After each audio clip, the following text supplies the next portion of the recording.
नमस्कार दोस्तों, स्वागत है आपका उपनिषद एकेडमी में।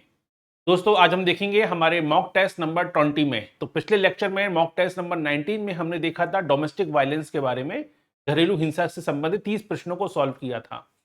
और आज हम शुरुआत कर रहे हैं अपने एमपीपीएससी के असिस्टेंट प्रोफेसर के सिलेबस में और साथ ही साथ यूजीसी नेट के फर्स्ट यूनिट के सिलेबस के टॉपिक के संदर्भ में, जहां पर आज हम थिंकरों से जुड़े 50 क्वेश्चन सॉल्व करेंगे।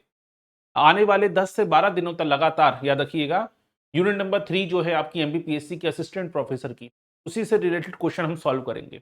चलिए तो शुरुआत करते हैं पहले प्रश्न से। याद रखिए, दुर्खिम पे केवल 50 क्वेश्चन सॉल्व करने से काम नहीं चलेगा। दुर्खिम पे आज हम जो पेपर सॉल्व कर रहे हैं इसमें डेटाबेस क्वेश्चन कम है, कॉन्सेप्ट पे क्लियर ज्यादा है। तो दुर्खिम पे कम से कम आपको 250-300 क्वेश्चन करने होते हैं। दुर्खिम पे कम से कम आपके 3 से 4 लेक्चर होंगे, लगभग 250-300 प्रश्नों को हम सॉल्व करेंगे। आज तो हम केवल 50 क्वेश्चन सॉल्व कर रहे हैं अभी। धन्यवाद। चलिए शुरुआत करते हैं। तो पहला क्वेश्चन आपके सामने है, सामाजिक तथ्यों की प्रकृति के संदर्भ में निम्नलिखित कथनों पर विचार कीजिए। तो सामाजिक तथ्यों के संदर्भ में सोशल फैक्ट की अवधारणा तो आपको मालूम ही है, किसने दी है? दुर्खिम ने दी। तो सामाजिक तथ्य की प्रकृति क्या होती है, इसके संदर्भ में आपसे प्रश्न पूछा गया है। इसके कूट बाद में दिए गए हैं।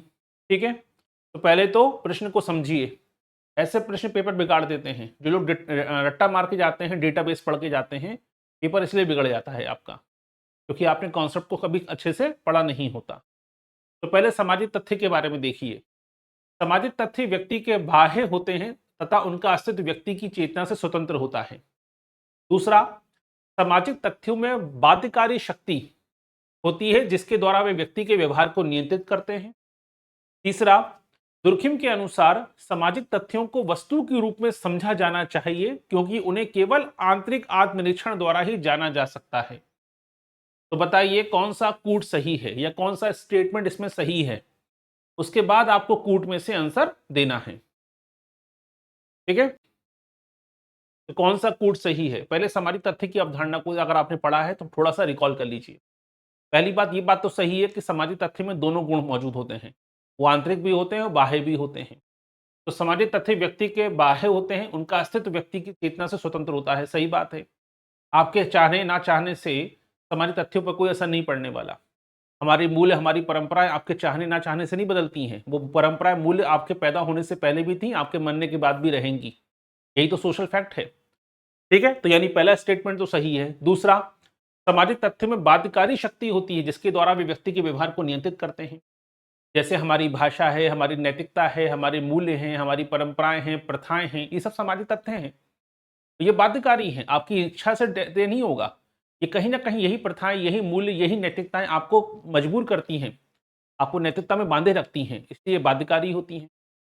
यानी ऑप्शन नंबर ए भी सही है, एक भी सही है और दो भी सही है। अब आते हैं, बात करते हैं ऑप्शन नंबर 3 की। तुर्खिम के अनुसार सामाजिक तथ्यों को वस्तु के रूप में समझा जाना चाहिए, ये तो सही बात है। लेकिन यहाँ पे शब्द आ गया क्या? केवल। मैंने पहले भी बताया है कई बार, जब भी केवल लिखा आ जाए इसका मतलब सेंटेंस को अच्छे से पढ़ना है।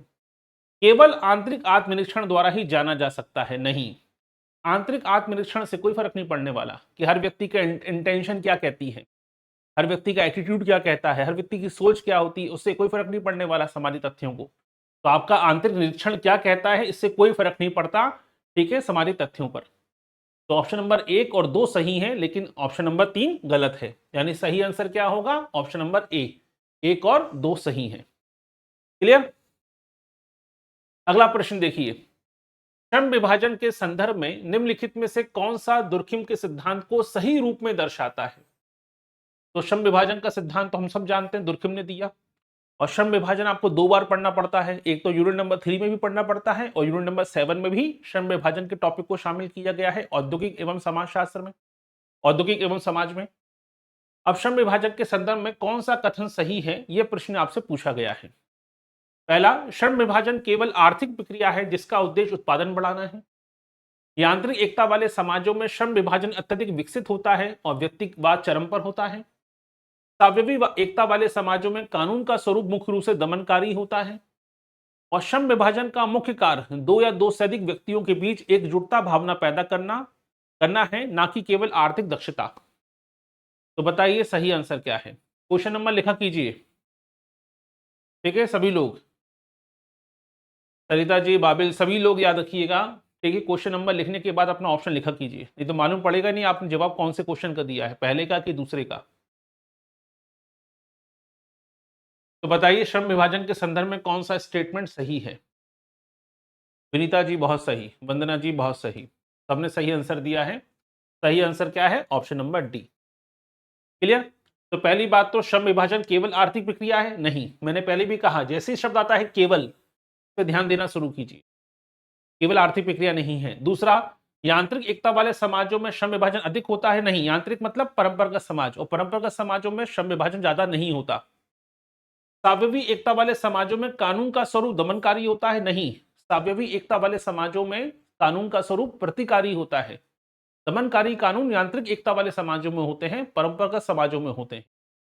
कुल मिलाकर श्रम विभाजन के संदर्भ में ऑप्शन नंबर डी सही आंसर है। अगला क्वेश्चन आपके सामने है, ठीक है। कथन कारण वाला प्रश्न, ध्यान से समझिएगा। सावयवी एकजुटता वाले आधुनिक समाजों में यदि श्रम विभाजन का विकास तीव्र गति से होता है तो वहां विसंगति और नियमहीनता की स्थिति उत्पन्न हो सकती है। कारण, आर्थिक अंगों में परिवर्तन इतनी तेजी से होता है कि उनके बीच नए नैतिक और कानून नियमों के विकसित होने का पर्याप्त समय नहीं मिल पाता है। अब कथन कारण वाला क्वेश्चन कठिन क्यों होता है?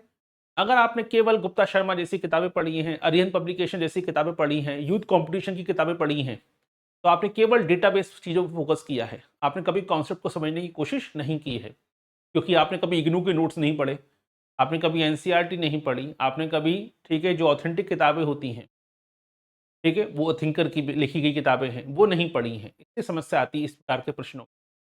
फिर ध्यान से समझिए, सावयवी एकजुटता वाली बात हो रही है, और सावयवी एकजुटता मिलती है मॉडर्न सोसाइटी में, आधुनिक समाजों में। तो सावयवी एकजुटता वाले आधुनिक समाजों में यदि श्रम विभाजन का विकास बहुत तेजी से होगा, यदि डिवीजन ऑफ लेबर बहुत ज्यादा हो, तो क्या होता है? नियमहीनता पैदा हो जाती है, विसंगति पैदा हो जाती है। तो सही बात है, जब बहुत ज्यादा श्रम विभाजन हो जाता है मॉडर्न सोसाइटी में, तेजी से श्रम विभाजन होता है, तो कहीं ना कहीं अलगाववाद की भावना पैदा हो जाती है, नियमहीनता पैदा हो जाती है, व्यक्ति उत्पादन से अपने आप को अलग कर लेता है। क्लियर? ये बात तो सही है। और कारण क्या है? आर्थिक अंगों में परिवर्तन तेजी से होता है कि नियम कानूनों का विकसित होने का पर्याप्त समय ही नहीं मिल पाता। जैसे अभी आप देखिए एआई का दौर है, एआई के दौर में आईटी कंपनियों के शेयर लगातार गिरते जा रहे हैं, आईटी कंपनियां बहुत तेजी से कमजोर पड़ती जा रही है भारत की। क्यों? क्योंकि एआई अपनाती जा रही है, तो उन्हें बड़े पैमाने पर क्या करना है? ले ऑफ करना पड़ेगा, अपने मानवीय श्रम को, ह्यूमन कैपिटल को हटाना पड़ेगा, रिप्लेस करना पड़ेगा। अब समस्या यह है कि वो आईटी अडॉप्ट बहुत तेजी से कर रही हैं, लेकिन वो आईटी में किसको क्या काम करना है वो स्पष्ट नहीं हो पा रहा है, किसकी जरूरत है किसकी जरूरत नहीं है। इससे क्या हो रहा है? इससे अनिश्चितता की स्थिति पैदा हो गई, लोगों को मालूम नहीं पड़ रहा कब हमारी नौकरी चली जाए। क्लियर? तो इसी कारण से ऐसा होता है, जब समाज में बहुत तेजी से नई टेक्नोलॉजी आती है, या समाज में बहुत तेजी से डिवीजन ऑफ लेबर होता है, किसको क्या काम करना है, टेक्नोलॉजिकल चेंजेस बहुत तेजी से आते हैं, तो उसके लिए प्रॉपर नियम कानून नहीं बन पाते हैं, यहीं से समाज में अव्यवस्था पैदा होना शुरू होती है। यानी ऑप्शन नंबर ए इसका सही आंसर है।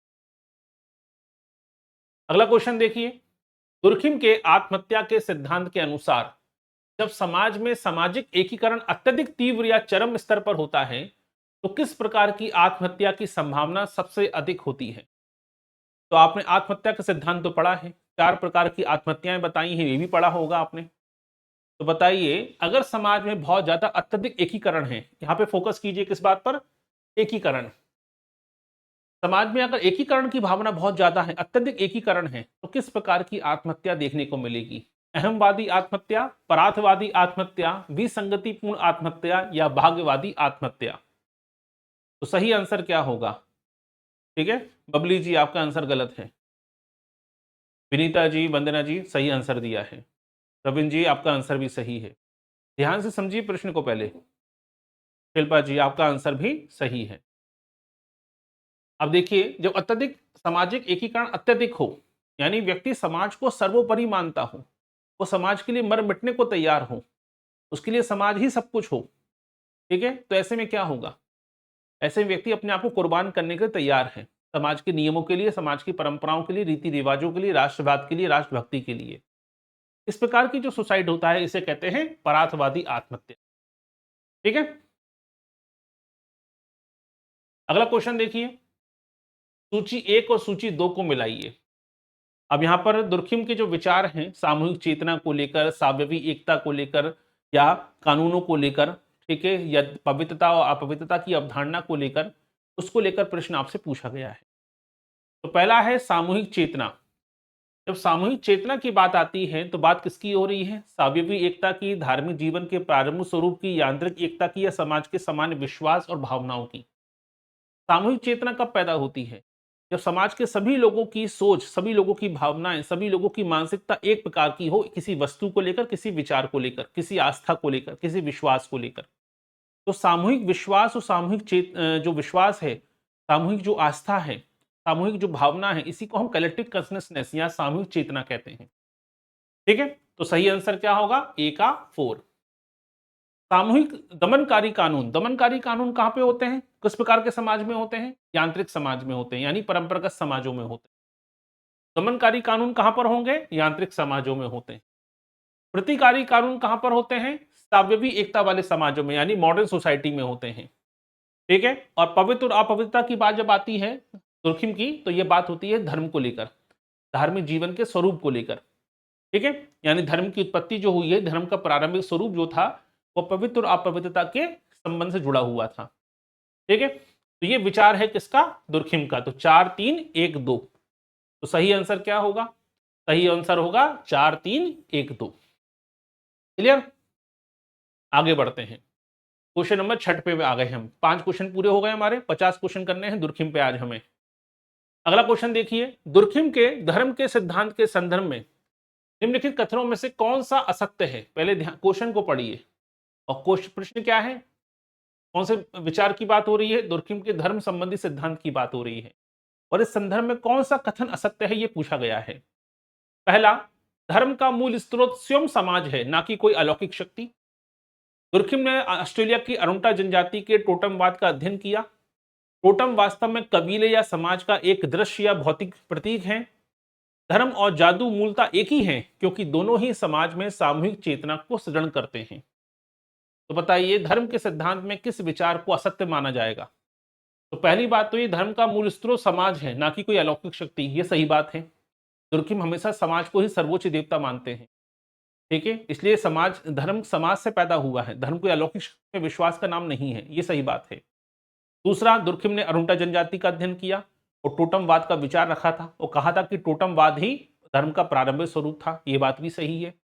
ऑप्शन सी की बात करें, टोटम होता क्या है? टोटम आप वास्तव में एक शक्ति, एक ऐसा वस्तु होती है या ऐसी कोई प्रतीक होता है जिसमें माना जाता है कि कोई रहस्यमयी शक्ति है। तो ऑप्शन नंबर 3 भी सही है।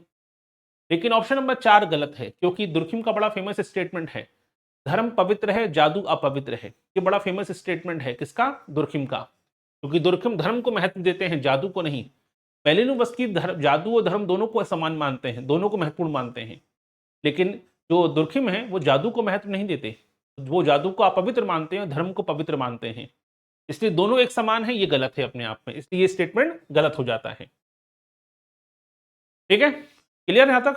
क्वेश्चन नंबर 7 पे आते हैं। आधुनिक औद्योगिक समाजों में अहमवादी आत्महत्या की दरें पारंपरिक समाजों की तुलना में अधिक देखी जाती हैं। अब पहले तो कथन कारण वाले प्रश्न कठिन क्यों होते हैं? क्योंकि फिर आपको पूरा कॉन्सेप्ट क्लियर होना जरूरी है। ठीक है, इसी कारण से लोग क्या करते हैं, नेट तो क्लियर कर लेते हैं, एपी क्लियर नहीं होता। आपने सुना हो, देखा होगा, बहुत से लोगों को लगता है कि हमने नेट क्लियर कर लिया है तो हमारा एपी निकल जाएगा। कभी जाके देखिएगा, पूछिएगा तैयारी करने वालों से, वो कहेंगे 18 में हमने नेट निकाल लिया था, 19 में भी नेट निकाल लिया था, 20 में भी हमारा नेट निकल गया था। यानी 3 बार नेट निकाल लिया है, लेकिन एपी एक बार भी निकलता नहीं है स्टेट का। क्यों? क्योंकि नेट एक सर्टिफिकेट है, उसमें आप बाउंड्री पे आगे तब भी आपको मिल जाएगा, कट ऑफ के बराबर भी पहुंचेंगे तब भी आपको सर्टिफिकेट मिल जाएगा। एपी में ऐसा नहीं होता है। ये आपको कॉन्सेप्ट करके पढ़ना पड़ेगा। केवल आधा अधूरा सिलेबस पढ़ के, बहुत से लोग 60% सिलेबस पढ़ के चले जाते हैं नेट में, तब भी नेट क्लियर हो जाता है। एपी में 100% पढ़ के जाएंगे तब भी डाउट रहेगा हमेशा। ये पूरा अच्छे से ध्यान से पढ़ के जाइएगा। तो पहला स्टेटमेंट देखिए, कथन क्या कहता है। आधुनिक औद्योगिक समाजों में अहमवादी आत्महत्या, अहमवादी आत्महत्या तब होती है जब सामाजिक परंपराएं, सामाजिक नियम कमजोर हो जाते हैं। ठीक है, व्यक्ति समाज के प्रति एकीकरण की भावना रखता नहीं है, व्यक्ति समाज को ज्यादा महत्व नहीं देता है, तो अकेला पड़ जाता है। इसे कहते हैं अहमवादी आत्महत्या। ठीक है, इगोइस्टिक सुसाइड कहते हैं जिसे हम। तो पारंपरिक समाजों की तुलना में अधिक देखा जाता है, सही बात है। मॉडर्न सोसाइटी की तुलना में, ग्रामीण समाज की तुलना में शहरों में अधिक सुसाइड होते हैं। क्योंकि ट्रेडिशनल सोसाइटी की तुलना में मॉडर्न सोसाइटी में ज़्यादा सुसाइड होते हैं, इसे हम अहमवादी आत्महत्या कह सकते हैं। कारण क्या है? आधुनिक समाजों में अत्यधिक व्यक्तिवाद के कारण व्यक्ति समाज से अलग थलग महसूस करने लगता है और सामाजिक नियंत्रण क्या हो जाता है? कमजोर हो जाता है। क्लियर? यही कारण है सबसे बड़ा अहमवादी आत्महत्या का। यानी कथन भी सही है, कारण भी सही है और कारण कथन की व्याख्या भी करता है। यानी ऑप्शन नंबर ए इसका सही आंसर है। अगला क्वेश्चन, दुर्खिम के अनुसार श्रम विभाजन के असामान्य स्वरूपों में जबरन श्रम विभाजन का क्या तात्पर्य है? अब देखिए, श्रम विभाजन के कई सारे स्वरूप बताए हैं दुर्खिम ने, उसमें से एक है जबरन श्रम विभाजन। अब ये जबरन श्रम विभाजन क्या होता है? जब श्रमिकों से जबरन अतिरिक्त श्रम कराया जाता है, जब समाज में कार्यों का आवंटन व्यक्तियों की प्राकृतिक योग्यता और क्षमताओं के अनुसार ना होकर वर्ग या जाति की संरचना के आधार पर होता है, जब आर्थिक मंदी के कारण उद्योग बंद होने की कगार पर होते हैं, या जब समाज में नियमों का पूरी तरह से अभाव होता है। तो बताइए, दुर्खिम के अनुसार जबरन श्रम विभाजन का मतलब क्या है?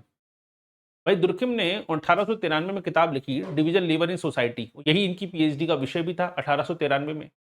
और दुर्खिम ने यह कहा कि श्रम विभाजन क्या है? श्रम विभाजन का मतलब ही है समाज को पारस्परिक निर्भरता को बढ़ावा देना और व्यक्ति को योग्यता और क्षमता के हिसाब से कार्यों का बंटवारा करना। लेकिन जब समाज में कार्यों का बंटवारा योग्यता और क्षमता के आधार पर ना होकर आपकी क्लास देखकर, आपकी जाति के आधार पर होता है, तो फिर ये श्रम विभाजन नहीं है।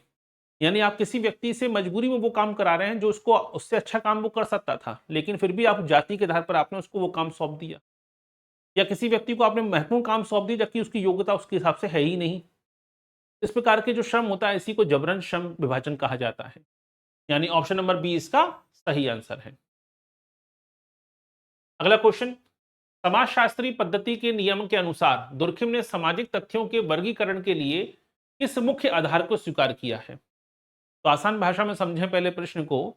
तो प्रश्न ये पूछना चाहता है कि दुर्खिम का जो सामाजिक तथ्य की अवधारणा है, दुर्खिम के अनुसार सामाजिक तथ्य जो होते हैं उसका बेस क्या होता है? क्योंकि हर सोसाइटी के सोशल फैक्ट अलग अलग होता है, याद रखिएगा। सामाजिक तथ्य कभी सार्वभौमिक नहीं हो सकते, हर सोसाइटी का अपना सोशल फैक्ट अलग अलग होगा। ईरान में बुर्खा पहनना या ईरान में हिजाब पहनना वहां की परंपरा है, जबकि फ्रांस में हिजाब पहनना या बुर्खा पहनना वहां पे कानून का उल्लंघन है। यानी यानी एक परंपरा है, लेकिन एक जगह पे वो पवित्र है और एक जगह पर वो अपराध माना जाता है। इसीलिए सोशल फैक्ट हमेशा अलग अलग होते हैं, यूनिवर्सल कभी नहीं हो सकते। तो सोशल फैक्ट यानी सामाजिक तथ्य का आधार क्या होता है? मनोवैज्ञानिक प्रवृत्तियां, जैविक आवश्यकताएं, सामाजिक संरचना का आकार, उसके अंगों के संयोजन की प्रकृति, व्यक्तिगत विचार और दार्शनिक प्रणालियां, भौगोलिक परिस्थिति और जलवायु परिवर्तन। तो सामाजिक तथ्य किस पर निर्भर करते हैं? जैसे भारत में पर्दा प्रथा या घूंघट प्रथा है, लेकिन पश्चिमी समाजों में घूंघट प्रथा, पर्दा प्रथा नहीं होती, क्योंकि ये हमारे सोशल फैक्ट है, ये उनका सोशल फैक्ट है। क्लियर यहां तक? इसका मतलब क्या हुआ कि समाज की संरचना कैसी है, इस पर डिपेंड करता है सोशल फैक्ट कैसा होगा। ठीक है, तो सामाजिक तथ्य का आधार क्या होता है? किसी भी सोसाइटी की संरचना कैसी है। निम्नलिखित में से कौन सी घटना दुर्खिम के अनुसार विसंगतिपूर्ण श्रम विभाजन का उदाहरण है? अब ध्यान से समझिएगा, विसंगतिपूर्ण, यहां जबरन श्रम विभाजन की बात नहीं हो रही है, यहां विसंगतिपूर्ण श्रम विभाजन की बात हो रही है। तो विसंगतिपूर्ण श्रम विभाजन का उदाहरण क्या है, उसको समझाना आपको।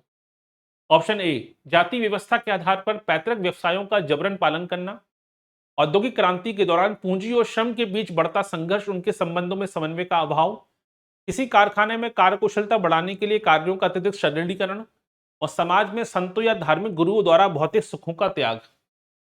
तो बताइए, विसंगतिपूर्ण श्रम विभाजन का उदाहरण क्या है? ठीक है, विसंगतिपूर्ण श्रम विभाजन कब पैदा हुआ? अगर आपको ये समझ में आ जाए तो आंसर आ जाएगा समझ में। तो दुर्खिम ने अपने श्रम विभाजन के सिद्धांत में यह समझाने का प्रयास किया कि विसंगतिपूर्ण श्रम विभाजन इसलिए पैदा हुआ 19 सेंचुरी में, 19 और 20 सेंचुरी में, क्योंकि औद्योगिक क्रांति बहुत तेजी से हुई, टेक्नोलॉजिकल डेवलपमेंट बहुत तेजी से हुआ, उत्पादन बहुत तेजी से बढ़ा, इन्वेस्टमेंट बहुत तेजी से बढ़ा, लेकिन उसके अनुसार जो श्रम कानून थे उसका पालन नहीं किया गया। जो श्रमिकों के कल्याण की बात थी वो नहीं की गई थी। तो पूंजीपतियों ने पैसा लगाना शुरू किया, पैसा मुनाफा कमाना शुरू, लेकिन श्रमिकों के कल्याण के बारे में नहीं सोचा गया। इससे क्या हुआ? इसे समस्या पैदा हो गई कि पूंजी और प्रति और श्रमिकों के बीच में संघर्ष बढ़ने लगा, और यहीं से शुरुआत होती है विसंगति की, एनोमी की क्रिएट हो गई। क्लियर? तो आपने अगर औद्योगिकरण को बढ़ावा दिया था, दोनों पक्षों को बराबर का महत्व मिलना पड़ेगा। आपको काम बंटवारा स्पष्ट करना पड़ेगा कि ये पूंजीपति का काम है, ये श्रमिक का काम है, और श्रमिक को उसके हिसाब से काम मिलेगा, उसके हिसाब से उसका पेमेंट होगा, उसके हिसाब से उसका कल्याण भी होगा। लेकिन ऐसा कुछ हुआ ही नहीं। औद्योगिक क्रांति में केवल पूंजीपतियों के बारे में सोचा गया, केवल उत्पादन बढ़ाने के बारे में सोचा गया। क्लियर? इसी कारण से एक समन्वय का अभाव पैदा हुआ और इसी को हम विसंगतिपूर्ण श्रम विभाजन कहते हैं। अब आते हैं क्वेश्चन नंबर 11 पे देखिए। यहां तक क्लियर हुआ सभी को? तो प्रश्न मैंने पहले भी कहा, डेटाबेस नहीं पढ़ना है। दुर्खिम में बहुत सारे क्वेश्चन होंगे, लेकिन आज के अधिकतर क्वेश्चन जो हमारे होंगे वो कॉन्सेप्ट पर टिके हैं। चलिए, अगर आपने 50 क्वेश्चन भी कर लिए तो दुर्खिम पे आपके बहुत सारे कॉन्सेप्ट क्लियर हो जाएंगे। ध्यान समझिएगा। दुर्खिम ने अपनी पुस्तक सुसाइड में यह सिद्ध करने के लिए किस सांख्यिकी उपागम का उपयोग किया है कि आत्महत्या एक व्यक्तिगत कृत्य ना होकर सामाजिक तथ्य है। पहली बात तो एक स्टेटमेंट आ सकता है, आत्महत्या एक व्यक्तिगत कृत्य ना होकर सामाजिक तथ्य है। ये किसका स्टेटमेंट है? यानी आत्महत्या के लिए व्यक्ति जिम्मेदार नहीं है, समाज जिम्मेदार है। ये किसने कहा था? ये दुर्खिम ने कहा था। इसके लिए दुर्खिम ने कौन सी किताब लिखी? 1897। देखिए, एक और क्वेश्चन बन गया।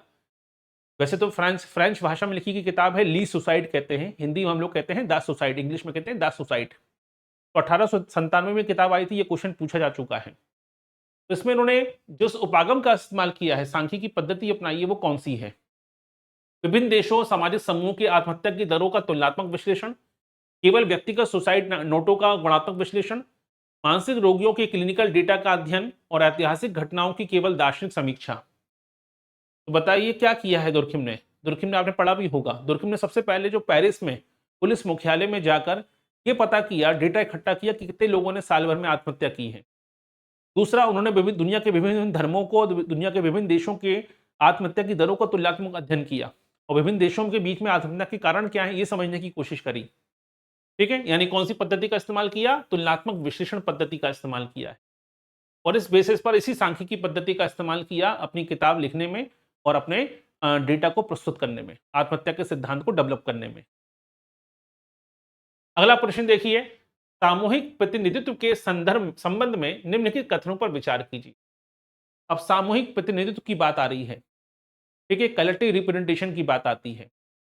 यह समाज के सदस्यों द्वारा साझा किए जाने वाले प्रतीक, मिथक, भाषा या मूल्य हैं। ये व्यक्तिगत विचारों का केवल एक योग मात्र है, इसका अपना कोई स्वतंत्र अस्तित्व नहीं होता। ये व्यक्ति को समाज के इतिहास और संस्कृति से जोड़ते हैं। पहले एक शब्द पर ध्यान दीजिए, सामूहिक प्रतिनिधित्व की बात हो रही है। ठीक है, जैसे मान लीजिए हम मंदिर जाते हैं तो क्या होता है, मंदिर के बाहर लिखा हो या ना लिखा हो, तब भी हम अपने जूते या चप्पल बाहर उतार देते हैं। ठीक है, भले ही लिखा हो या ना लिखा हो। क्यों? क्योंकि हम सबकी सामूहिक मिथक है या हम सबकी सामूहिक चेतना जुड़ी हुई है कि जूते चप्पल पहनकर, मोजे पहनकर मंदिर में नहीं जाना है। ठीक है, यह हमारी सामूहिक चेतना है। और जब सामूहिक चेतना प्रदर्शित होती है, इसी को ही सामूहिक प्रतिनिधित्व कहते हैं। जैसे राष्ट्रीय ध्वज, तो राष्ट्रीय ध्वज के प्रति हम सबका एक समान सम्मान होता है। हम सब में किसी व्यक्ति में ऐसा भारतीय नागरिक नहीं होगा जो अपने राष्ट्रीय प्रतीक का अवहेलना करता हो, ये राष्ट्रीय ध्वज का अपमान करता हो। तो राष्ट्रीय ध्वज के प्रति, महात्मा गांधी के प्रति, राष्ट्रीय प्रतीकों के प्रति हमारी जो भक्ति होती है, वही हमारा क्या है? कलेक्टिव रिप्रेजेंटेशन है। तो ये कलेक्टिव रिप्रेजेंटेशन पैदा कब होता है? कलेक्टिव कॉन्शसनेस से पैदा होता है, सामूहिक चेतना से पैदा होता है। इसका मतलब पहला स्टेटमेंट तो सही है कि हमारे जो प्रतीक हैं, मिथक हैं, भाषा है, मूल्य हैं, इसको लेकर जो हमारे साझा किए गए सोच है, साझा चेतना है, यही सामूहिक प्रतिनिधित्व को रिप्रेजेंट करती है या सामूहिक प्रतिनिधित्व को दर्शाती है। दूसरा, ये व्यक्ति को समाज के इतिहास, संस्कृति से जोड़ने का काम भी करते हैं। सही बात है, जो प्रतीक रचे गए, मिथक रचे गए हैं, कहानी किस्से रचे गए हैं, वो क्यों जोड़े गए? ताकि आपका संस्कृति से जुड़ाव महसूस हो। ठीक है, ये बात भी सही है। लेकिन ये व्यक्तिगत विचारों का केवल योग मात्र है नहीं। सामूहिक प्रतिनिधित्व में व्यक्तिगत विचार महत्वपूर्ण नहीं है कि एक व्यक्ति क्या सोचता है। कोई व्यक्ति कितना भी ताकतवर हो, कितना भी बुद्धिजीवी हो, उसकी सोच का सामूहिक प्रतिनिधित्व पर कोई असर नहीं पड़ने वाला।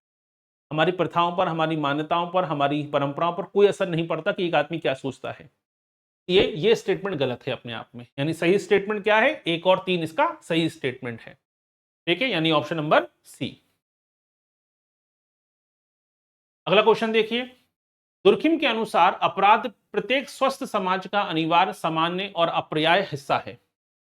ये बड़ा महत्वपूर्ण क्वेश्चन था, ये महत्वपूर्ण स्टेटमेंट के रूप में आया था एग्जाम में कि अपराध प्रत्येक समाज का एक अपर्याय हिस्सा है। ये किसका स्टेटमेंट है? दुर्खिम का। क्योंकि दुर्खिम अपराध को आपके एनोमी नहीं मानते हैं, वो जीवन का हिस्सा मानते हैं कि अपराध होगा ही होगा, स्वाभाविक सी बात है। तो अपराध का प्रत्येक समाज का एक अपर्याय और समान हिस्सा है, ये किसका स्टेटमेंट है? दुर्खिम ने माना है। कारण क्यों? अपराध समाज की सामूहिक भावनाओं की सीमाओं को स्पष्ट करता है, सामाजिक परिवर्तन नैतिकता के विकास का मार्ग प्रशस्त करता है। एक व्यक्ति क्रांति क्यों करता है? ठीक है, अभी आपने देखा कॉकरोच जनता पार्टी का जंतर मंतर पर एक सम्मेलन टाइप का हुआ या विरोध प्रदर्शन हुआ। तो हमेशा क्या होता है, हमेशा याद रखिए, उसको हम अपराध नहीं कह रहे हैं, लेकिन जो क्रांतियां होती हैं या व्यक्ति जब विरोध करता है परंपराओं का, मूल्यों का, तो समाज उसे अपराधी की तरह ही देखता है, लेकिन वो अपराध नहीं होता, वो समाज का एक हिस्सा मात्र है, जो ताकि इसी के माध्यम से समाज में सुधार आता है। जब राजा राम मोहन राय ने, ठीक है, 1829 में सती प्रथा के विरोध में आवाज उठाई, या 1854-55 में ईश्वरचंद्र विद्यासागर ने, ठीक है, विधवा विवाह का समर्थन किया, तब लोगों ने उन्हें अपराधी ही माना होगा, क्योंकि वो परंपरा मूल्यों के बदलाव की बात कर रहे थे। लेकिन वो अगर वो समान जीवन का समान हिस्सा था, उसी के चलते तो परंपरा रूढ़िवादिताएं कमजोर पड़ी, उसी के चलते तो कहीं ना कहीं ये रूढ़िवादी परंपराएं, उनका त्याग हुआ, कानून को लागू किया गया। इसका मतलब जीवन में अपराध एक सामान्य सा हिस्सा होता है, और यही अपराध समाज में परिवर्तन लाने में भी कारक होते हैं। यही अपराध कहीं ना कहीं क्या करते हैं, जो सामूहिक भावनाओं की सीमा है, लिमिटेशन है, उसको तय करते हैं। ठीक है, यानी कुल मिलाकर ऑप्शन नंबर ए इसका सही आंसर है। अगला क्वेश्चन, दुर्खिम के शिक्षा संबंधी विचारों के संदर्भ में शिक्षा का प्राथमिक काम क्या है? अब देखिए, यूनिट नंबर 1 में भी आपका शिक्षा वाला टॉपिक है, एजुकेशन वाला टॉपिक है। ठीक है, आपका यूजीसी नेट के सिलेबस में यूनिट नंबर 10 में भी शिक्षा वाला टॉपिक है, औपचारिक अनौपचारिक शिक्षा शामिल किया गया है। तो यहाँ पे दुर्खिम के शिक्षा संबंधी विचार भी आपको क्लियर होने चाहिए।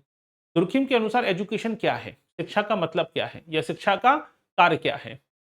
व्यक्ति को केवल आर्थिक रूप से आत्मनिर्भर और कुशल श्रमिक बनाना, बच्चों में व्यवस्था और समाज के प्रति नैतिक सामाजिक उत्तरदायित्व की भावना पैदा करना, सामाजिक सदृढ़ता को बनाए रखना, राज्य की राजनीतिक विचारधारा का अंधानुकरण सुनिश्चित करना, व्यक्तिगत स्वतंत्रता को इस सीमा तक बढ़ाना कि वे सामाजिक बंधनों को तोड़ सके।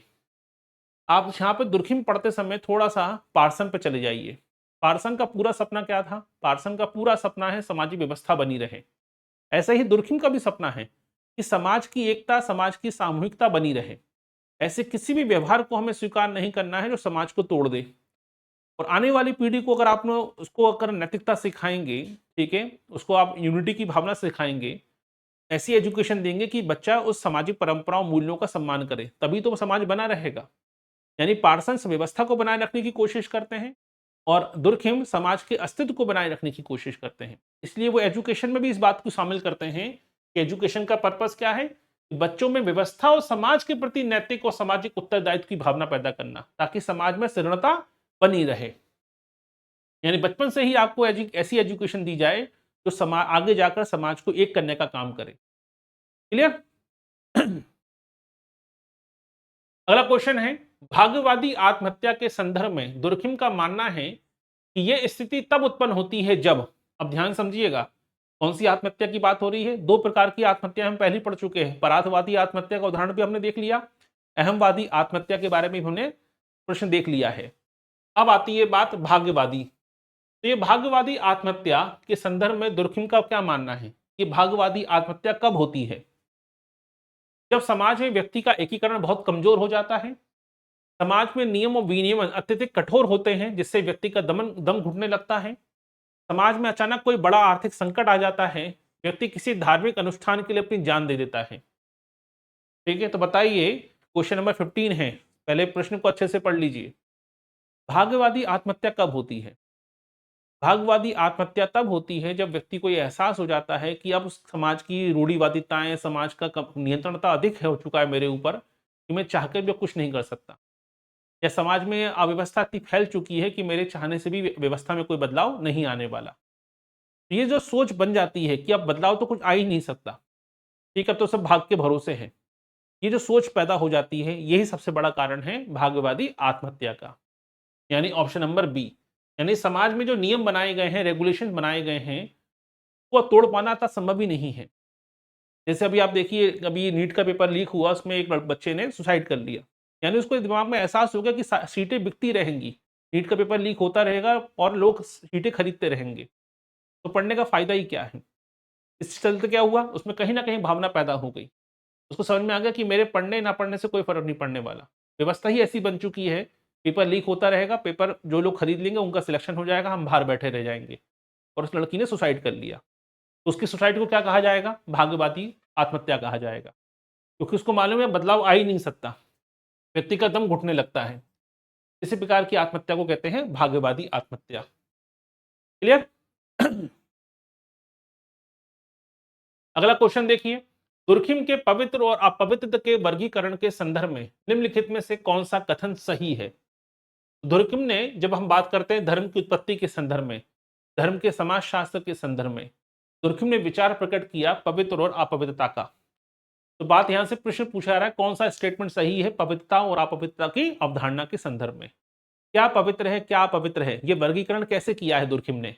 प्रश्न ये पूछने का आधार है। पवित्र वस्तुएं स्वाभाविक रूप से श्रेष्ठ होती हैं, उनमें कुछ अंतर्निहित भौतिक गुण होते हैं जो उन्हें पवित्र बनाते हैं। किसी वस्तु का पवित्र होना इस बात पर निर्भर करता है कि समाज के प्रति किस प्रकार की श्रद्धा, निषेध और सामूहिक भावनाएं जुड़ी हैं। अपवित्र वस्तुएं अनिवार्य रूप से अनैतिक और दुष्ट होती हैं। आधुनिक वैज्ञानिक समाजों में पवित्र और अपवित्रता का भेद पूरी तरह से समाप्त हो जाता है। तो बताइए दुर्खिम के अनुसार क्या पवित्र है, क्या अपवित्र है, यह कैसे डिसाइड होगा? प्रश्न यहां से पूछा गया है। ठीक है। तो थोड़ा सा आसान उदाहरण से समझने की कोशिश कीजिए। जैसे आप देखिए, आप घर में भगवान के ऊपर फूल चढ़ाते हैं, ठीक है, अगर फूल नीचे गिर जाए तो आप उठा के उसको बाहर रख देते हैं, न कि भगवान पर चढ़ाएंगे नहीं। लेकिन जबकि वही फूल, जब फूल बनाने वाला जो माला वाला व्यक्ति होता है, जो फूलों की माला बना रहा था, उसके पैरों के पास पड़े होते हैं, ठीक है, तब वो अपवित्र नहीं है। लेकिन जैसे आप उसको घर लेके आए, वो घर पर आपने भगवान के चढ़ाने के लिए, उससे पहले एक फूल नीचे गिर गया, तो वो अपवित्र हो जाता है। इसका मतलब पवित्र अपवित्रता कुछ नहीं थी, महत्वपूर्ण क्या थी? चेतना। जब तक वो फूल फूल वाला के पास पड़ा हुआ था, टेबल पे पड़ा हुआ था, उसकी टेबल पे रखा हुआ था, उसके पैरों के पास पड़ा था, तब तक वो अपवित्र नहीं था। लेकिन जैसे ही आपने उसको खरीद लिया और आपका एक उद्देश्य डिसाइड हो गया कि हमें इसको भगवान पर चढ़ाना है, एक भगवान को समर्पित करना है, तो ऐसे में वो चीज पवित्र हो गई। यानी पवित्रता अपवित्रता कोई महत्वपूर्ण नहीं होती, महत्वपूर्ण उसके प्रति चेतना, महत्वपूर्ण उसके प्रति श्रद्धा, महत्वपूर्ण उसके प्रति सामूहिक भावना कैसी है। क्लियर? तो ये सही आंसर क्या होगा? Option number B. तो पवित्र और अपवित्रता का वर्गीकरण वस्तुओं के गुणों से तय नहीं होता है, पवित्रता अपवित्रता का वर्गीकरण सामूहिक चेतना से तय होता है, श्रद्धा से तय होता है, विश्वास से तय होता है। ठीक है, अगला क्वेश्चन देखिए। अब यहां से प्रश्न आया है किताबों से, चारों किताबें दुर्खिम की हैं। अब किताबें दुर्खिम की आपने याद कर ली हैं, लेकिन प्रश्न पेपर क्यों बिगड़ गया? क्योंकि पेपर इसलिए बिगड़ जाएगा कि यहां बात आ रही है किसकी? आपकी ईयर पूछने की, ये अब सन पूछे जा रहे हैं। क्लियर? तो देखिए, चारों किताब लिखी है और चारों किताबों के सन आपके सामने लिखे हुए हैं। जल्दी से जल्दी पहले किताबों को पढ़ लीजिए, उनके सन सहित। तो पहली बात हो रही है ए कौन सा है? 1893। 1893 वो समय है जब पीएचडी पूरी करी है दुर्खिम ने। और दुर्खिम की पीएचडी का विषय क्या था? दुर्खिम की पीएचडी का विषय था division of labour in society, यानी ए का क्या हो गया? 4। अब आता है बी, 1895। 1895 में कौन सी किताब आती है? कि वो किताब आई जिसने अगस्त काम्टे के प्रत्यक्षवाद को स्थापित करने का काम किया। काम्ट का सपना था कि समाजशास्त्र को विज्ञान बनाया जाए, और विज्ञान बनाने के लिए जरूरी थी पद्धति का होना, और इसी के लिए किताब लिखी the rules of sociological method. किसने लिखी? दुर्खिम ने लिखी। यानी काम्ट के प्रत्यक्षवाद को स्थापित करने में या उसके सपने को पूरा करने का सबसे बड़ा काम किसने किया? दुर्खिम ने किया। कौन सी किताब से? Rules of sociological method. फिर आती है सुसाइड, 1897, पढ़ा था हमने अभी। सुसाइड कब लिखी गई? 97 में। और फिर आती है 1912 में elementary from a religious life. ये किताब में ही धर्म के समाजशास्त्र की उत्पत्ति और टोटमवाद का विचार प्रकट किया था। किसने? दुर्खिम ने। तो सही आंसर क्या होगा? 4 2 1 3। ठीक है, 4 2 1 3, ऑप्शन नंबर ए इसका सही आंसर है। चलिए, सभी लोग सही आंसर दे रहे हैं, अच्छी बात है। क्वेश्चन नंबर 17 का आंसर केवल विनीता जी ने दिया है, बाकी किसी ने अभी तक आंसर नहीं दिया क्वेश्चन नंबर 17 का। चलिए, क्वेश्चन नंबर 18 पे आते हैं। दुर्खिम के अनुसार समाज में श्रम विभाजन जनसंख्या के केवल भौतिक घनत्व पर निर्भर नहीं करता। ठीक है, अब आपने देखा होगा श्रम विभाजन जब भी हम पढ़ते हैं तो एक शब्द आता है भौतिक घनत्व। ठीक है, तो दुर्खिम के अनुसार समाज में श्रम विभाजन जनसंख्या के केवल भौतिक घनत्व पर निर्भर नहीं करता। कारण श्रम विभाजन के वास्तविक विकास के लिए समाज का नैतिक या सामाजिक घनत्व बढ़ना अनिवार्य है, जिसका अर्थ है व्यक्तियों के बीच सामाजिक अंतःक्रियाओं और संबंधों की सघनता। अब जिसने केवल गुप्ता शर्मा जैसी किताब पढ़ी है, जिसने केवल यूथ कंपटीशन की किताब पढ़ी है, डेटाबेस पढ़ा हुआ है, जिन्होंने केवल आपके पीडीएफ नोट्स पढ़ लिए हैं टेलीग्राम से, जिन्होंने केवल पीडीएफ पढ़ी हुई हैं, किताबी ऑथेंटिक किताबें नहीं पढ़ी हैं खोल के, उनके लिए क्वेश्चन सर के ऊपर से निकलेगा, जबकि प्रश्न काफी सामान्य सा है। जिसने भी ऑथेंटिक किताब पढ़ी हैं अच्छे से, इग्नू के नोट्स पढ़े हैं या उत्तराखंड ओपन यूनिवर्सिटी के नोट्स पढ़े हैं या बीएल दोषी, हरिकेश रावत, अच्छी किताबें पढ़ी हैं थिंकर वाली, पब्लिकेशन की नहीं थिंकर की, उनके लिए क्वेश्चन बड़ा सिंपल है। और जिन लोगों ने अरिहंत पब्लिकेशन का पूरा गट्ठा लेके पढ़ा हुआ है नेट के समय, ये सर के ऊपर से निकल चुका होगा ये क्वेश्चन। ठीक है, ध्यान से पहले क्वेश्चन को समझिए। प्रश्न क्या पूछ रहा है? प्रश्न ये पूछा गया है, पहला स्टेटमेंट है कथन कि दुर्खिम के अनुसार समाज में श्रम विभाजन जनसंख्या के केवल भौतिक घनत्व पर निर्भर नहीं करता। केवल आबादी बढ़ जाने से या पॉपुलेशन डेंसिटी बढ़ जाने से, संख्या बढ़ जाने से श्रम विभाजन लागू नहीं होता है। क्लियर? ये तो सही बात है। कारण श्रम विभाजन के वास्तविक विकास के लिए समाज का नैतिक और सामाजिक घनत्व बढ़ना अनिवार्य है। ये नैतिक और सामाजिक घनत्व क्या होता है? इसका मतलब है कि समाज में अंतःक्रिया होना बहुत जरूरी है, इंटरेक्शन होना बहुत जरूरी है, लोगों में संपर्क होना बहुत जरूरी है, लोगों में पारस्परिक निर्भरता होनी बहुत जरूरी है, तभी श्रम विभाजन लागू हो पाएगा। केवल आबादी बढ़ने से श्रम विभाजन लागू नहीं होता, समाज का एक दूसरे पर डिपेंडेंसी होना बहुत जरूरी है, इंटरेक्शन होना बहुत जरूरी है, तब श्रम विभाजन बढ़ता है। इसलिए स्टेटमेंट ए भी सही है, आर भी सही है और आर ए की व्याख्या भी करता है। ठीक है, यानी ऑप्शन नंबर ए इसका सही आंसर है।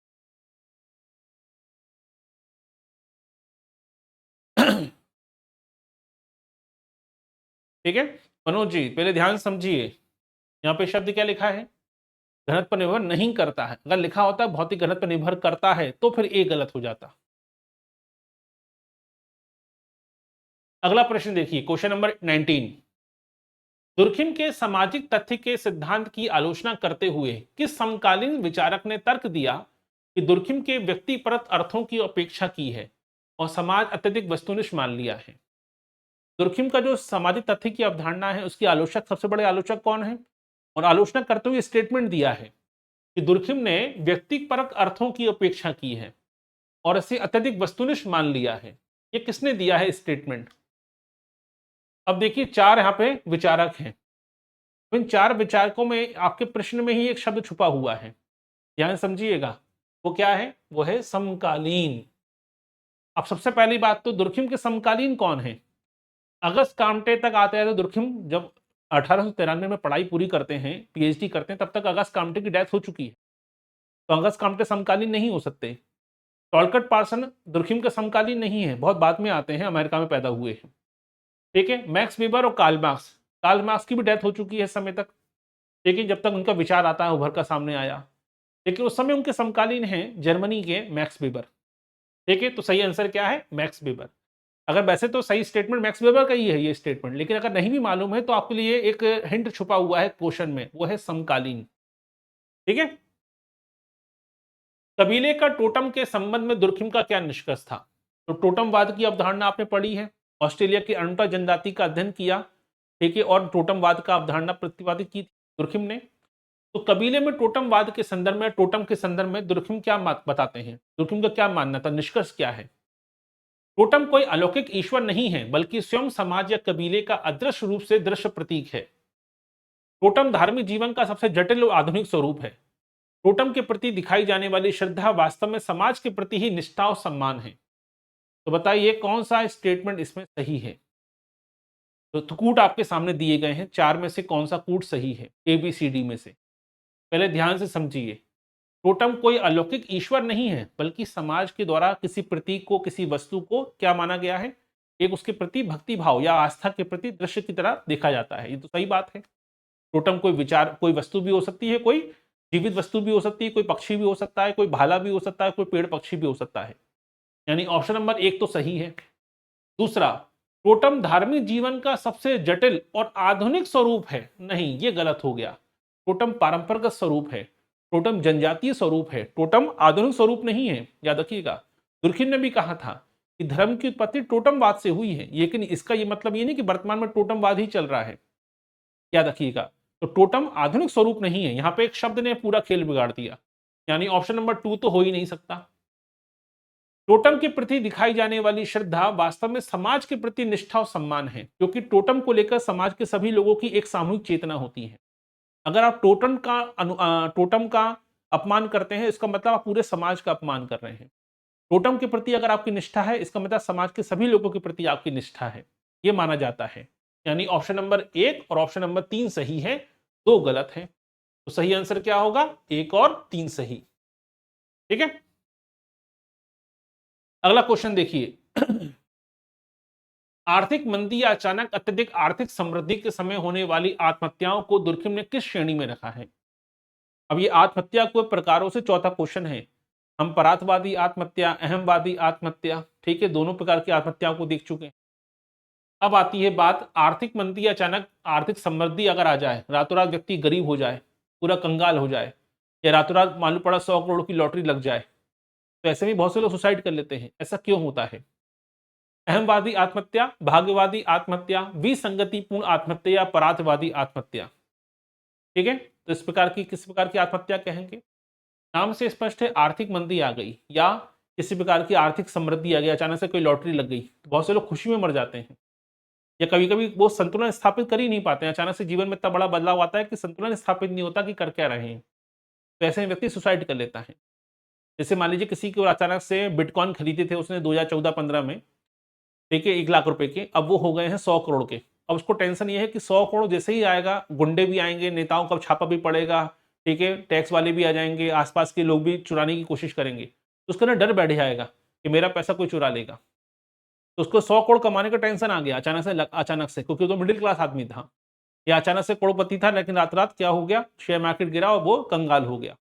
तो ऐसी स्थिति में भी क्या होता है, ऐसी स्थिति में व्यक्ति समाज में संतुलन स्थापित नहीं कर पाता है, ठीक है, वो समाज से अलगाव हो जाता है, कट जाता है, बैलेंस स्थापित नहीं कर पाता है, और इसी को कहते हैं विसंगतिपूर्ण आत्महत्या, यानी एनोमी सुसाइड।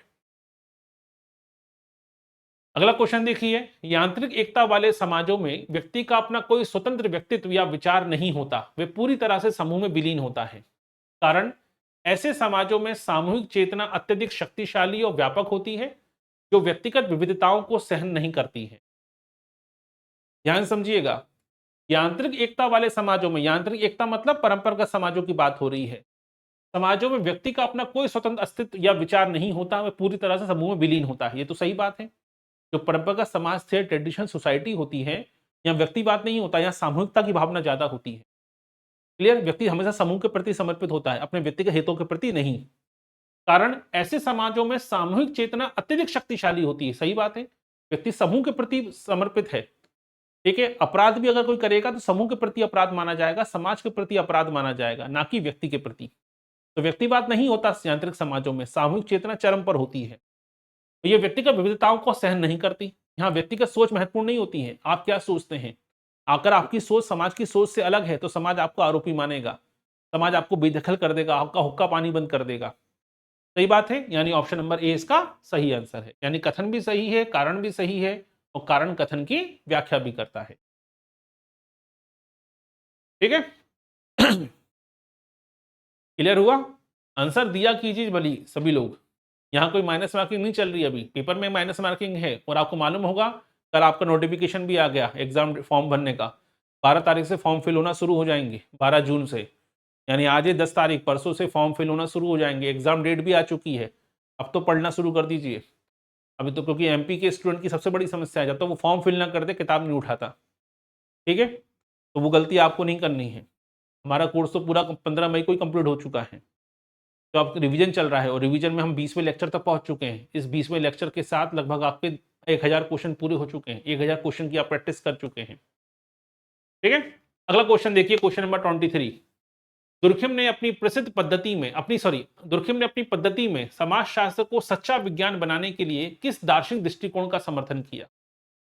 दुर्खिम के लिए उनके आदर्श कौन है? दुर्खिम फ्रांस में पैदा हुए, और फ्रांस में ही समाजशास्त्र की उत्पत्ति हुई, फ्रांस में ही समाजशास्त्र का जन्म हुआ 1838 में, इसने अगस्त काम्टे के विचारों से। तो दुर्खिम के लिए अगस्त काम्टे ही सब कुछ है। अगस्त काम्टे काम्टे का जो सपना है उसी को पूरा करना है, दुर्खिम का लक्ष्य था। तो दुर्खिम ने जो सच्चा विज्ञान बनाने की जब बात आती है, तो काम्ट के विचार को ही आगे बढ़ाया। और काम्ट का विचार कौन सा है? काम्ट का विचार है प्रत्यक्षवाद। क्लियर? दुर्खिम के अनुसार निम्नलिखित में से कौन सा तत्व सामूहिक उत्पन्नता या सामूहिक उल्लास को सही ढंग से परिभाषित करता है? जैसे झांकियां लगती हैं, धार्मिक उत्सव होता है, कुंभ मेला होता है, चार धाम यात्रा होती है, ठीक है, दुर्गा उत्सव होता है, तो हम कहते हैं कि भाई सामूहिक उल्लास का समय है, सामूहिक उत्सव का समय है। तो ये सामूहिक उत्सव या सामूहिक उल्लास की जब बात आती है, ठीक है, तो उसको किस तरीके से पेश किया है दुर्खिम ने, ये प्रश्न पूछा गया है आपसे। आर्थिक गतिविधियों के दौरान होने वाला सामूहिक लाभ, धार्मिक या सामाजिक उत्सवों में एकत्र होने पर व्यक्तियों में उत्पन्न होने वाली तीव्र साझा मानसिक उत्तेजना और ऊर्जा जो उन्हें सामान्य जीवन से ऊपर उठा देती है, युद्ध के समय समाज में व्याप्त होने वाला सामूहिक भय या कानून व्यवस्था टूटने के बाद उत्पन्न होने वाली अराजकता। दुर्खिम ने सामूहिक उल्लास को किस तरीके से पेश किया है? दुर्खिम कहते हैं जिस प्रकार देखिए कब कोई धार्मिक उत्सव होता है तो लोग उस धार्मिक उत्सव में शामिल हो जाते हैं, वहां सभी की सामूहिक चेतना एक हो जाती है और व्यक्ति की व्यक्तिगत चेतना क्या हो जाती है? कमजोर पड़ जाती है। वहां उस समय व्यक्ति हमेशा समाज के बारे में सोचता है, एक एनर्जी का एहसास करता है। क्लियर? इसी को कहते हैं सामूहिक चेतना या सामूहिक उल्लास का, इस तरीके से रिप्रेजेंट किया है दुर्खिम ने। अगला क्वेश्चन, दुर्खिम ने समाजशास्त्र की विषय वस्तु को 3 मुख्य भागों में विभाजित किया था, निम्नलिखित में से कौन सा उस वर्गीकरण का हिस्सा नहीं है? तो आप पढ़ चुके हैं दुर्खिम ने, यूनिट नंबर 1 में भी आपने पढ़ा है, समाजशास्त्र की विषय वस्तु को 3 भागों में बांटा है दुर्खिम ने। ठीक है, सामाजिक आकार की, सामाजिक शरीर शास्त्र, सामान्य समाजशास्त्र और सामाजिक गति की, इसमें से कौन सा शामिल नहीं है? ठीक है,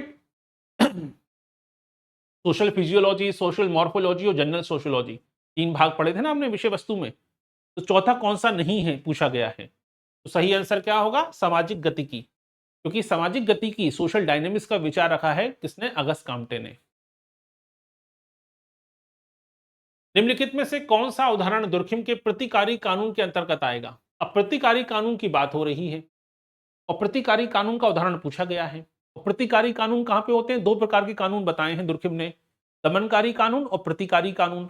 दमनकारी कानून होता है यांत्रिक समाजों में, परंपरागत समाजों में, और प्रतिकारी कानून होता है साव्यवी यानी मॉडर्न सोसाइटी में, आधुनिक समाजों में। अब तो आसान हो गया कि प्रतिकारी कानून का उदाहरण क्या होगा? चोरी करने वाले अपराधी को सरेआम कोड़े मारना, जेल में डालना, ये हो गया दमनकारी कानून, प्रतिकारी कानून नहीं हुआ। अनुबंध का उल्लंघन पर पीड़ित पक्ष को हर्जाना या मुआवजा दिलाना और पुरानी स्थिति को बहाल करना, देशद्रोह के आरोप में मृत्युदंड देना और धार्मिक नियमों को तोड़ने पर समाज से बहिष्कृत करना। तो बाकी तीनों क्या है? दमनकारी कानून को रिप्रेजेंट करते हैं, लेकिन प्रतिकारी कानून को रिप्रेजेंट करता है ऑप्शन नंबर बी। अगला क्वेश्चन, दुर्खिम के अनुसार विवाह पुरुषों को विसंगतिपूर्ण आत्महत्या से बचाता है क्योंकि यह उनकी इच्छाओं प्रवृत्तियों को नियंत्रित करता है। कारण, विवाह एक नैतिक संस्था के रूप में पुरुष के व्यवहार पर सामाजिक नियमन, सोशल रेगुलेशन लागू करता है। तो यहां पे आप देखा होगा दुर्खिम ने अपने आत्महत्या के सिद्धांत में कुछ निष्कर्ष दिए थे कि भाई ग्रीष्म ऋतु में अधिक आत्महत्याएं होती हैं, शीत ऋतु में कम आत्महत्याएं होती हैं। ठीक है, मिलिट्रियन जो होते हैं ज्यादा आत्महत्या करते हैं सिविलियन की तुलना में। तीसरा उन्होंने कहा था कि जो विवाहित हैं वो अविवाहितों की तुलना में विवाहितों में आत्महत्या की दर कम होती है। ठीक है, ये कई सारे निष्कर्ष से पहुंचे थे, तो वहीं से निष्कर्ष से ही ये क्वेश्चन पूछा गया है कि जो विवाहित पुरुष होते हैं, ठीक है, इनमें विसंगतिपूर्ण आत्महत्या की संभावनाएं कम होती हैं। ठीक है, ऐसा क्यों? क्योंकि विवाह एक नैतिक संस्था है जो पुरुषों के व्यवहार को सामाजिक सोशल रेगुलेशन लागू करती है। यानी सही बात है भाई, विसंगतिपूर्ण स्थिति जब आती है तो एक व्यक्ति जो विवाहित व्यक्ति है वो सुसाइड क्यों नहीं करता? क्योंकि उसके बच्चे हैं, वाइफ है, घर है। तो ये विवाह प्रणाली जो है उसको ये कदम उठाने से रोक देती है, उसका सोशल रेगुलेशन करती है। यानी कुल मिलाकर ऑप्शन नंबर ए इसका सही आंसर है। अगला क्वेश्चन, दुर्खिम द्वारा प्रतिपादित सुई जेनेसिस की अवधारणा का वास्तविक समाजशास्त्रीय अर्थ क्या है? ये कई बार ये शब्द पूछा जाता है, सुई जेनेसिस का मतलब क्या होता है? सुई जेनेसिस का मतलब होता है कि जो चीज अपने आप उत्पन्न हुई है, जिसे किसी ने बनाया नहीं है। क्लियर? तो सुई जेनेसिस कहा जाता है इसे। इसलिए सोसाइटी, इसलिए एक बड़ा फेमस स्टेटमेंट है दुर्खिम का कि समाज सुई जेनेसिस है, सोसाइटी इज सुई जेनेसिस। यानी समाज को किसी ने बनाया नहीं है, समाज स्वतः ही उत्पन्न हुआ है। इसीलिए इसको सुजोनेसिस कहा है दुर्खिम ने। तो दुर्खिम के अनुसार सुजोनेसिस का मतलब क्या हुआ? समाज व्यक्तियों की जैविक इच्छाओं का केवल एक समूह मात्र है। समाज स्वतः उत्पन्न हुआ है जिसका एक स्वतंत्र अस्तित्व है जो अपने अंगों या व्यक्तियों के योग से कहीं अधिक है। समाज पूरी तरह से ईश्वर द्वारा निर्मित एक आध्यात्मिक व्यवस्था है। सामाजिक परिवर्तन केवल आर्थिक ताकतों पर ही निर्भर करता है। तो सुई यूनिसेस का मतलब भी आपको मालूम होना चाहिए कि जो चीज स्वतः ही उत्पन्न हुई है।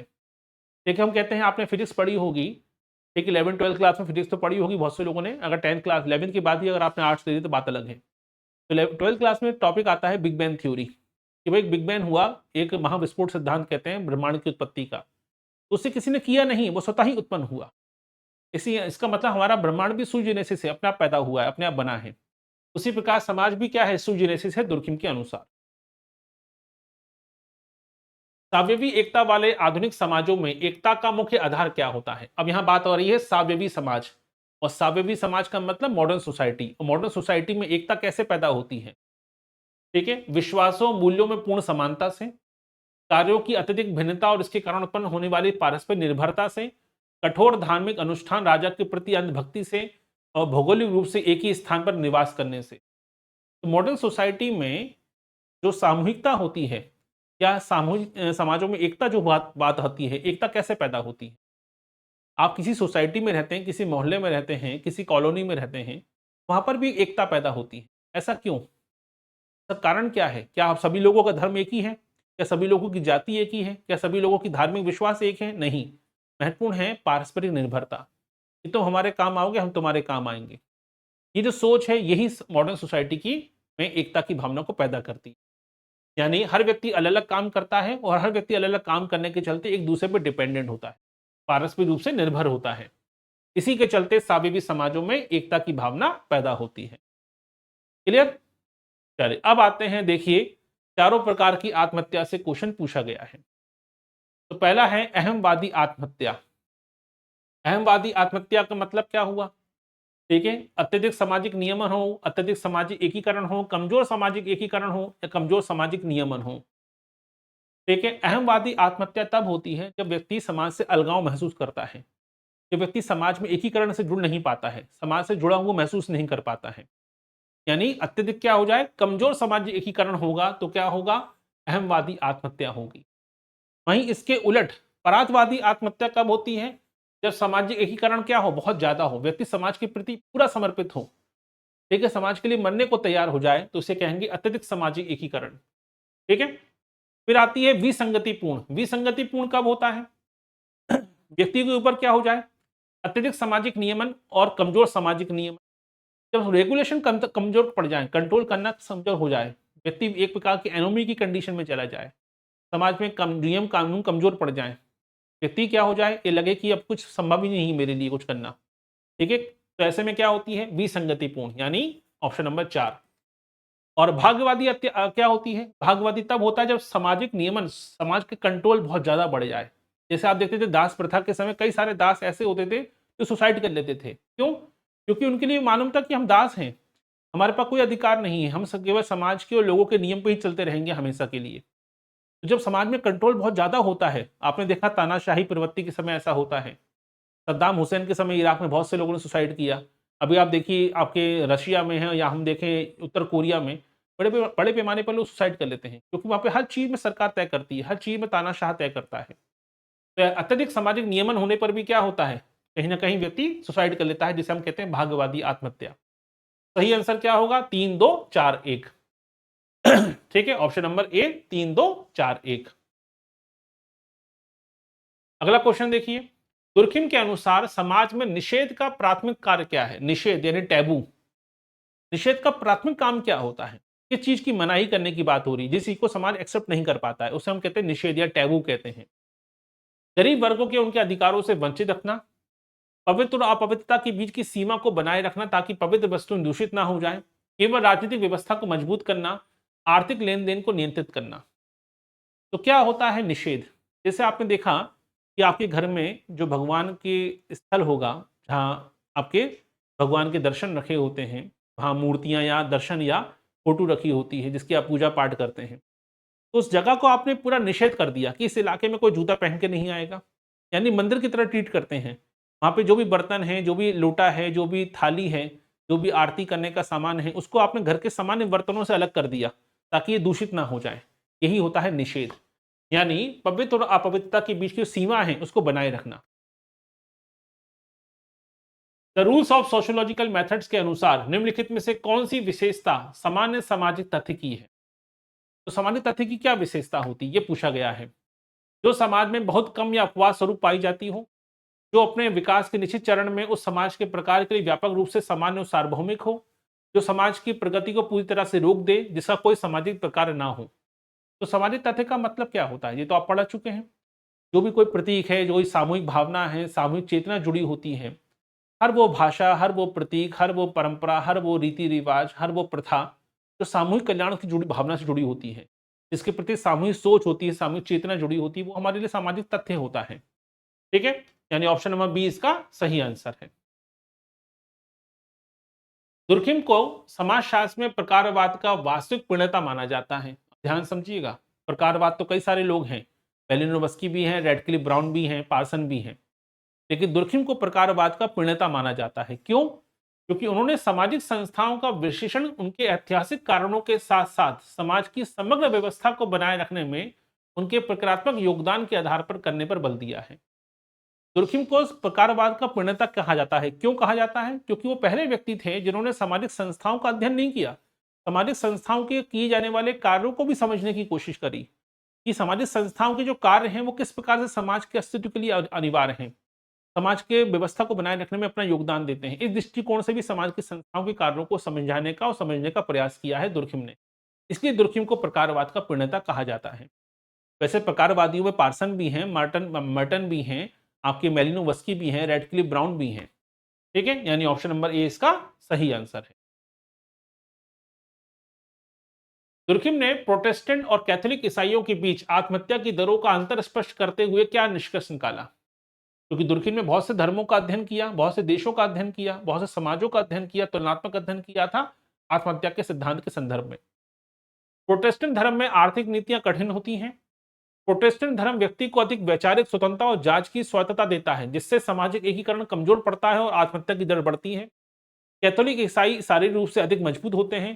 दोनों धर्मों में आत्महत्या की दर में कोई सांख्यिकीय अंतर नहीं पाया जाता। दुर्खिम ने यह कहा था कि जो कि कैथोलिक धर्म होता है उसकी तुलना, क्योंकि उसका कहीं ना कहीं समाज पर कंट्रोल ज्यादा होता है, व्यक्ति के व्यवहार पर, व्यक्ति के जीवन पर। लेकिन प्रोटेस्टेंट धर्म में केवल आर्थिक उन्नति की बात होती है। इस कारण से व्यक्ति केवल पैसा कमाने के पीछे भागता रहता है और समाज का कंट्रोल कमजोर पड़ जाता है, व्यक्तिवाद ज्यादा हावी हो जाता है। इसी कारण प्रोटेस्टेंट धर्म में ज्यादा आत्महत्याएं होती हैं कैथोलिक धर्म की तुलना में। ये निष्कर्ष पर पहुंचे थे कौन? दुर्खिम। अगला है, निम्नलिखित में से कौन सी अवधारणा दुर्खिम द्वारा प्रतिपादित नहीं की गई है? ध्यान समझिएगा, कई सारी अवधारणाएं दी हैं दुर्खिम ने, थंबनेल में भी हमने कई सारी अवधारणाएं लिखी हुई देखिएगा। तो कौन सी अवधारणा नहीं दी है दुर्खिम ने, यह प्रश्न आपसे पूछा गया है। ठीक है, पहला है कलेक्टिव रिप्रेजेंटेशन, मॉर्फोलॉजी, एलिनेशन या मॉरल डेंसिटी।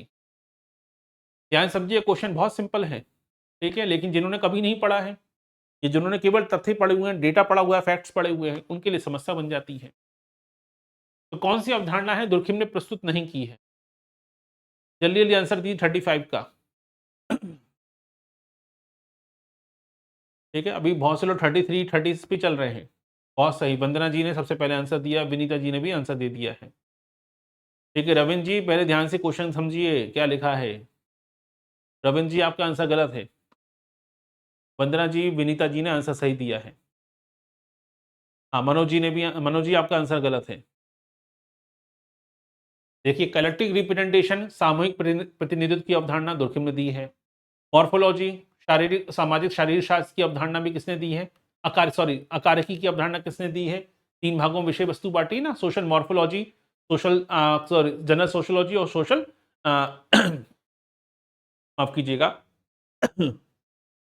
ठीक है, सामाजिक अकारिकी, सामाजिक भौतिक आपकी शरीर शास्त्र कहते हैं हम इसे।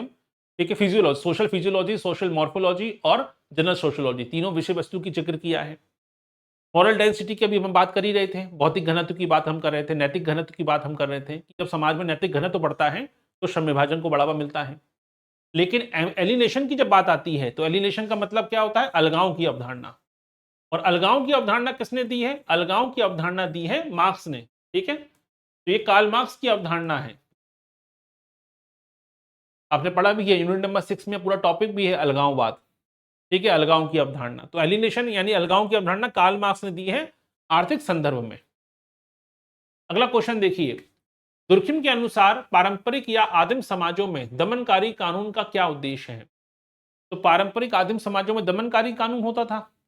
और पारंपरिक समाजों में दमनकारी कानून क्यों होता था? क्योंकि यांत्रिक समाजों में या पारंपरिक समाजों में जो अपराध होता है वो व्यक्ति के प्रति नहीं होता, वो पूरे समाज के प्रति माना जाता है। तो ऐसे में दमनकारी कानून का पर्पस क्या था? अपराधी को सुधारना, उसका पुनर्वास करना नहीं, सामूहिक चेतना को लगी ठेस या आघात की भरपाई करना और समाज की नैतिक एकता को पुनः स्थापित करना, राज्य के खजाने के लिए भारी जुर्माना वसूलना, न्यायिक पालिका को सर्वोपरि बनाना। दमनकारी कानून का पर्पस क्या है? कि आपने जो काम किया है वो उससे पूरे समाज को आघात पहुंचा है। क्योंकि यांत्रिक समाज में, पारंपरिक समाज में जो अपराध होता है वो व्यक्ति के प्रति नहीं, पूरे समाज के प्रति होता है और उससे सामूहिक चेतना को ठेस लगी है कि अब आपको ऐसा दंड देंगे, बीच चौराहे पर सर कलम कर देंगे, बीच चौराहे पर 100 कोड़े मारेंगे ताकि सबके लिए एक मैसेज चला जाए, ये काम फिर से नहीं करना है, ये काम समाज के प्रति अपराध है। ठीक है, ताकि समाज में सामूहिक एकता फिर से पैदा हो सके। दमनकारी कानून का यही पर्पस होता था। दुर्खिम के अनुसार आधुनिक औद्योगिक समाजों में राज्य केवल एक प्रशासनिक तंत्र नहीं है बल्कि एक ऐतिक नैतिक चेतना का केंद्र भी है। दुर्खिम कहते हैं मॉडर्न सोसाइटी में, जो आजकल मॉडर्न सोसाइटी में देखिए जो स्टेट होता है वो केवल प्रशासन तंत्र नहीं होता है, इसका काम केवल प्रशासन चलाना नहीं होता बल्कि वेलफेयर करना भी होता है, बल्कि एक नैतिक चेतना का केंद्र भी होता है। ठीक है, राज्य का कार्य व्यक्तिगत अधिकारों की रक्षा करते हुए समाज में उच्च स्तर के सामूहिक प्रतिनिधित्व को स्पष्ट और संगठित करना है। तो राज्य केवल अब दमनकारी संस्था नहीं है, राज्य अब प्रतिकारी कानून लागू करता है। राज्य केवल प्रशासन चलाने का काम नहीं करता है बल्कि लोगों में नैतिकता का बनाए रखने की कोशिश करता है। और जिस जिस घटना के प्रति, जिस वस्तु के प्रति, जिस विचार के प्रति, जिस परंपरा प्रथा के प्रति सामूहिक चेतना होती है, उस प्रथा का संरक्षण करने की जिम्मेदारी भी किसकी होती है? राज्य की होती है। यानी अब राज्य की भूमिका बदल चुकी है, राज्य केवल आर्थिक संस्था नहीं बची है, राज्य केवल राजनीतिक संस्था नहीं बची है, बल्कि वो नैतिक संस्था भी बन चुकी है। ठीक है, दुर्खिम की the division of labour in society के अंतर्गत असंगठित श्रम विभाजन का क्या अर्थ है? असंगठित, ठीक है, जब श्रमिकों को काम के बदले वेतन नहीं मिलता, जब समाज के विभिन्न अंगों या व्यवसायों के बीच पर्याप्त तालमेल, निरंतर संपर्क नहीं होता, तो उसमें उनकी गतिविधियां बिखर जाती हैं। जब राज्य सभी उद्योगों का राष्ट्रीयकरण कर देता है, जब समाज में केवल कृषि कार्य होता है। असंगठित श्रम विभाजन क्या होता है? यानी कोई रूल्स रेगुलेशन वाली बात ही नहीं है, आपने श्रम विभाजन तो कर दिया लेकिन श्रम विभाजन को लेकर कोई नियम नहीं होते हैं। ठीक है, यानी कोई ऐसी गतिविधि नहीं होती, यानी समाज के अंगों के बीच में कोई कोऑर्डिनेशन नहीं होता है।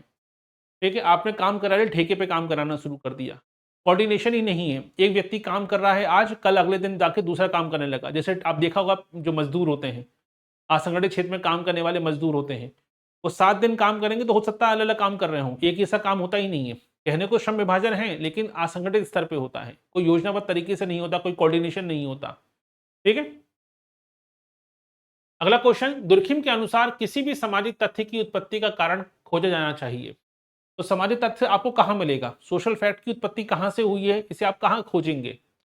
व्यक्ति की अवचेतन मन और जैविक बनावट में, पूर्ववर्ती सामाजिक तथ्यों और सामाजिक पर्यावरण की संरचना में, दार्शनिक ग्रंथों, धार्मिक कथाओं में, जलवायु और भौगोलिक वातावरण में।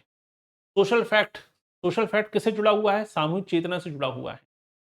कोई भी परंपरा, कोई प्रतीक, कोई भाषा, कोई प्रथा, कोई परंपरा, कोई रीति रिवाज, कोई मान्यता, इसकी उत्पत्ति कहां से हुई है? इसकी उत्पत्ति क्या हमारे विचारों से हुई है? इसकी उत्पत्ति क्या भौगोलिक वातावरण से हुई है? इसकी उत्पत्ति क्या किसी दार्शनिक ग्रंथ से हुई है? नहीं, इसकी उत्पत्ति हुई है हमारे सोशल एनवायरनमेंट से, हमारे पूर्ववर्ती, हमारे पूर्वजों की विचारों से। ठीक है, हमारी प्रथाएं परंपराएं चली आ रही हैं, उसी से आगे बढ़ती है सामूहिक तथ्य। The elementary forms of religious life में दुर्खिम ने धर्म को किस रूप में परिभाषित किया है? अफीम के रूप में जनता को मदहोश करता है, अफीम के रूप में धर्म को परिभाषित किया है कार्ल मार्क्स ने। पवित्र वस्तुओं से संबंधित विश्वासों, प्रथाओं की एकीकृत प्रणाली जो इन पर विश्वास करने वालों को चर्च नामक नैतिक समुदाय से जोड़ती है। केवल परलोक के भय से जनित अंधविश्वास, एक व्यक्तिगत अनुभव जिसका समाज में कोई सीधा संबंध नहीं है। तो elementary form of religious life में दुर्खिम ने धर्म को किस रूप में देखा है? वो कहते हैं कि धर्म क्या है? पवित्र वस्तुओं के प्रति विश्वास है। क्यों? क्योंकि इस वस्तु के प्रति सामूहिक चेतना जुड़ी हुई है। ठीक है, यानी हर वो वस्तु जो सामूहिक चेतना से जुड़ी हुई है, हर वो वस्तु जो समाज को एक करती है, यूनाइट करती है, ठीक है, यहीं से धर्म की उत्पत्ति हुई है। दुर्खिम के अनुसार जैसे जैसे समाज यांत्रिक एकता से सावयवी एकता की तरफ बढ़ता है, ठीक है, तो सामूहिक चेतना का प्रभाव दायरा कम होता जाता है। ध्यान समझिएगा, यानी समाज ट्रेडिशनल सोसाइटी से, परंपरागत समाज से जैसे जैसे समाज आधुनिक होगा, स्वाभाविक सी बात है समाज में सामूहिक चेतना कमजोर होती जाएगी, समाज में दायरा घटता जाएगा, सीधी सी बात है व्यक्तिवाद बढ़ता जाएगा, सामूहिकता की भावना गिरावट आने लगेगी। ये किसका कहना है? दुर्खिम का। ऐसा क्यों होगा? क्योंकि सावयवी एकता वाले समाजों में व्यक्ति का स्वतंत्रता और विशिष्टीकरण अधिक होता है। मॉडर्न सोसाइटी में व्यक्ति केवल अपने बारे में सोचता है, समाज के बारे में, समूह के बारे में नहीं सोचता। मॉडर्न सोसाइटी में कहीं ना कहीं स्वतंत्रता ज्यादा महत्वपूर्ण होती है, श्रम विभाजन ज्यादा महत्वपूर्ण होता है, विशिष्टीकरण होता है, स्पेशलाइजेशन होता है। व्यक्ति केवल अपने एक कार्य के बारे में जानता है, उसे पूरी गतिविधि के बारे में कोई जानकारी नहीं होती। यानी सोसाइटी जैसे जैसे क्या होती है, ट्रेडिशनल से मॉडर्न होती है, वैसे वैसे सामूहिक चेतना कमजोर होती है, व्यक्ति केवल अपने बारे में सोचना शुरू करता है। यानी ऑप्शन नंबर ए इसका सही आंसर है। ठीक है, दुर्खिम ने अपनी पुस्तक सुसाइड में सेना के भीतर अधिकारियों, सैनिकों में होने वाली आत्महत्याओं को मुख्यतः किस प्रकार की आत्महत्या का उदाहरण माना है? तो 1897 में किताब आई सुसाइड, इसमें इन्होंने सैनिकों में जो होने वाली आत्महत्या है, सैनिक मरने को तैयार क्यों है, जानते हुए भी कि भाई सामने दुश्मन खड़ा हुआ है, तब भी वो सीने पे गोली खाने को तैयार क्यों है, इसे भी एक आत्महत्या कहा है। वैसे इसको आत्महत्या नहीं कहा जाता, इसको शहीद होना कहा जाता है, वीरता की निशानी मानी जाती है, लेकिन दुर्खिम इसे भी आत्महत्या कहते हैं। ऐसा क्यों और किस प्रकार की आत्महत्या कहते हैं? अहमवादी, परार्थवादी, विसंगति या भाग्यवादी? तो सही आंसर क्या आएगा? परार्थवादी। परार्थवादी क्यों? राष्ट्रवाद की भावना, देशभक्ति की भावना इतनी चरम पर होती है कि व्यक्ति इसके लिए मरने को तैयार होता है। ठीक है, अगला क्वेश्चन, समाजशास्त्री अध्ययन में तुलनात्मक पद्धति के प्रयोग के संदर्भ में दुर्खिम ने इसे किस नाम से पुकारा है? क्योंकि आपने देखा कि तुलनात्मक अध्ययन पद्धति का इस्तेमाल किया था दुर्खिम ने आत्महत्या के सिद्धांत को समझाने के लिए, और दुनिया के बहुत से देशों का तुलनात्मक अध्ययन किया था आत्महत्या के संदर्भ में। तो उस तुलनात्मक पद्धति को किस नाम से पुकारते हैं? छद्म प्रयोग पद्धति, अप्रत्यक्ष प्रयोग, ऐतिहासिक प्रत्यक्षवाद या सहभागी अवलोकन? दुर्खिम इसे किस नाम से पुकारते हैं? तुलनात्मक अध्ययन पद्धति को, कंपैरेटिव मेथड को किस नाम से पुकारते हैं दुर्खिम? वो इसे कहते हैं इनडायरेक्ट एक्सपेरिमेंट, यानी अप्रत्यक्ष प्रयोग कहते हैं। दुर्खिम के अनुसार समाज में नैतिकता का क्या आधार है? नैतिकता क्या होती है, मॉरलिटी क्या होती है? ये पूरी तरह से व्यक्तिगत इच्छा विवेक की उपज है। ये सामाजिक जीवन की एक अनिवार्य शर्त है जो व्यक्ति को समाज से बांधती है, और इसका स्रोत स्वयं समाज की सामूहिक सत्ता है। ये केवल कानूनी संहिताओं द्वारा जबरन लागू की जाती है, इसका समाजशास्त्री अध्ययन संभव नहीं है। नैतिकता क्या होती है? नैतिकता हर वो विचार जिसको समाज मानता है कि ये कल्याणकारी है, इसका उल्लंघन करने पर समाज बिखर सकता है। तो समाज की सामूहिक चेतना जुड़ी होती है जिस विचार को लेकर, वही नैतिकता बन जाती है। क्लियर? इसका मतलब नैतिकता क्या है? हमारे सामाजिक जीवन का एक अनिवार्य शर्त है।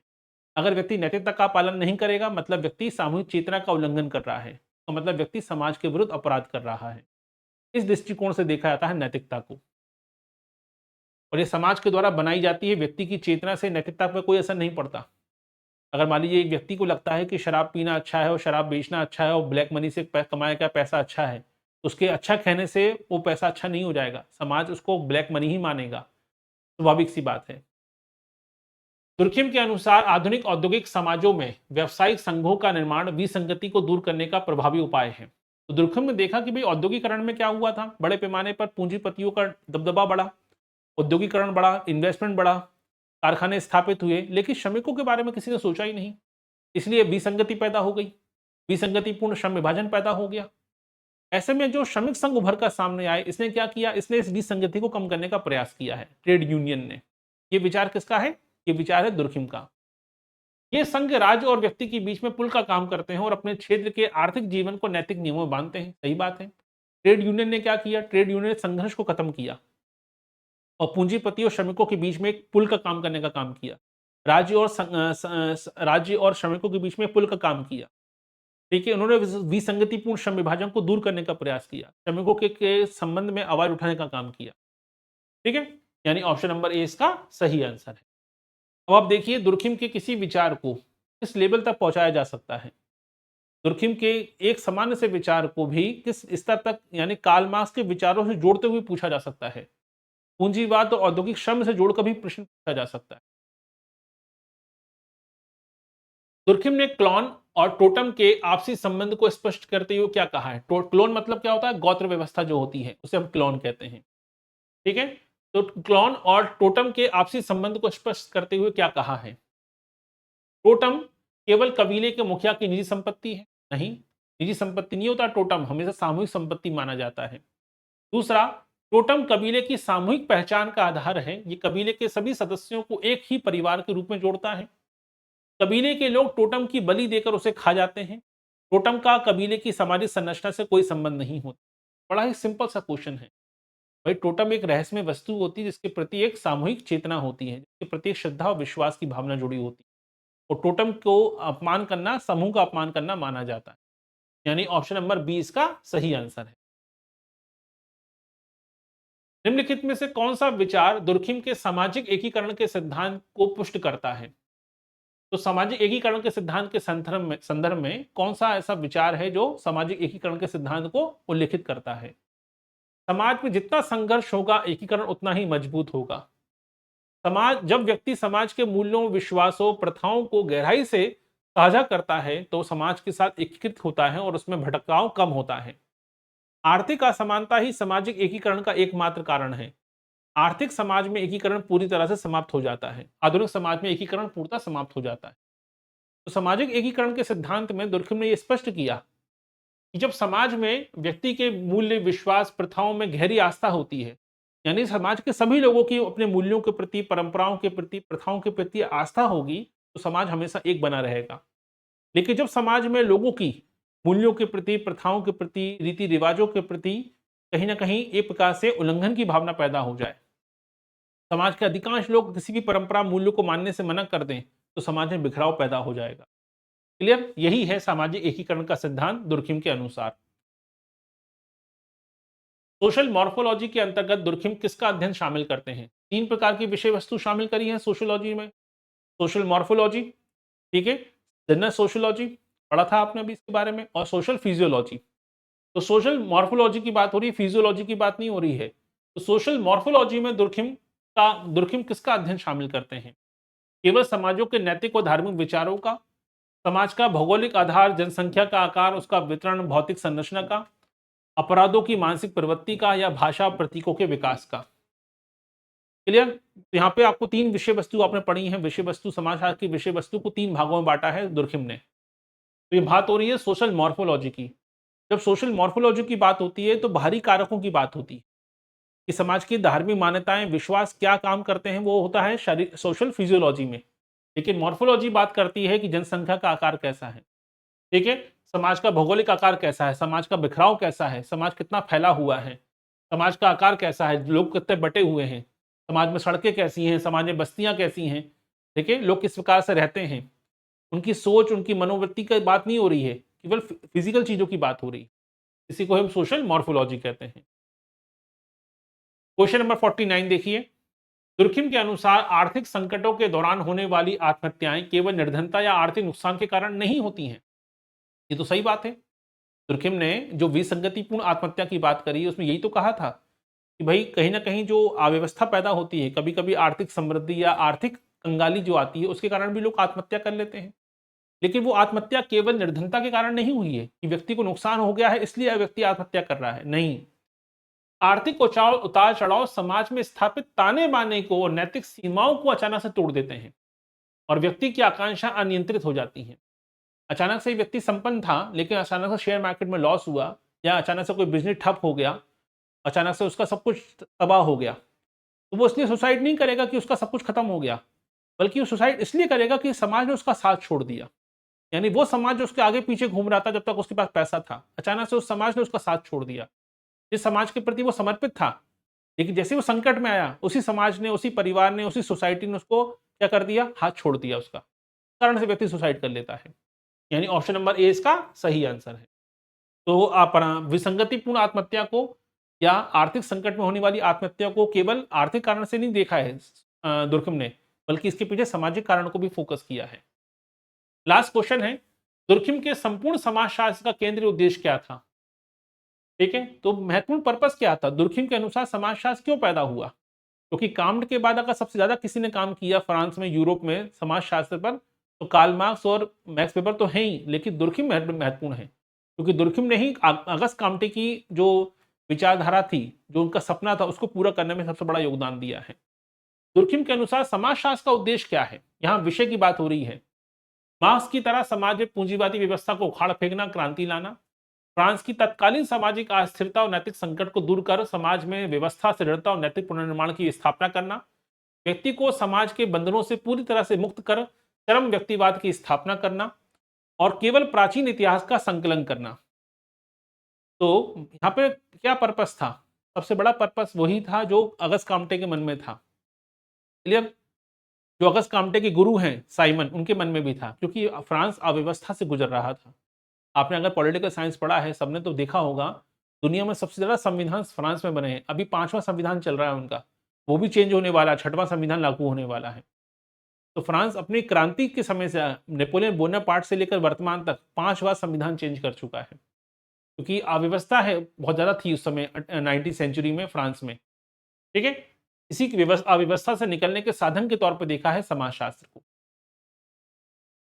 चलिए, तो ये था आज का टॉपिक, जिसमें आज हमने पढ़ा दुर्कहिम के विचारों को, और आज हमने देखिए, हमने पूरी कोशिश करी है कि आज डेटाबेस पेपर क्वेश्चन सॉल्व नहीं किए हमने दुर्कहिम के सभी जो अवधारणाएं हैं, चाहे वो धर्म को लेकर हो, आत्महत्या को लेकर हो, सामाजिक तथ्य को लेकर हो, सामूहिक चेतना को लेकर हो, सामूहिक प्रतिनिधित्व की अवधारणा को लेकर हो, सामाजिक एकीकरण के सिद्धांत को लेकर हो, पवित्रता अपवित्रता की अवधारणा को लेकर हो, अवधारणाओं से जुड़े हुए प्रश्न कोशिश करी है शामिल करने की। एक आध कोई क्वेश्चन किताबों से अगर आपको आया होगा जोड़ी बनाने वाला, इसके अलावा ज्यादातर प्रश्न जो थे वो अवधारणा से जुड़े हुए थे। ठीक है, तो इसकी जो पीडीएफ है वो एप्लीकेशन पे अपलोड कर दी गई है, डाउनलोड कर लीजिएगा और प्रिंट आउट निकाल लीजिएगा, और एक बार चेक करके अपने आंसर लगा लीजिएगा। जितना हो सके उतने पेपर सॉल्व कीजिए। ठीक है, नोट्स अगर आपने बना लिए हैं अच्छी बात है, नहीं बना पाए हैं तो आप नोट्स बनाने में समय खर्च मत कीजिए। 50 दिन बचे हैं, 50 दिन में आप पूरा सिलेबस को लिख नहीं सकते हैं। जितना पढ़ लिया है बस पेपर याद करते जाइए, और पेपर एमसीक्यू लगाते जाइए, पीवाईक्यू लगाते जाइए। अब आप बैठ के 4 किताब पढ़ के अंडरलाइन करके नोट्स नहीं बना सकते कि भूल जाइए, इतना समय आपके पास अब नहीं बचा है। ठीक है, चलिए, तो मुलाकात होगी आपसे अगले लेक्चर में, और अगले लेक्चर में हम पढ़ेंगे, महत्वपूर्ण टॉपिक होगा मैलिनोवस्की पर 50 क्वेश्चन हम सॉल्व करने का प्रयास करेंगे। चलिए, तो मुलाकात होगी आपसे अगले लेक्चर में, बने रहिए हमारे साथ। बहुत बहुत धन्यवाद।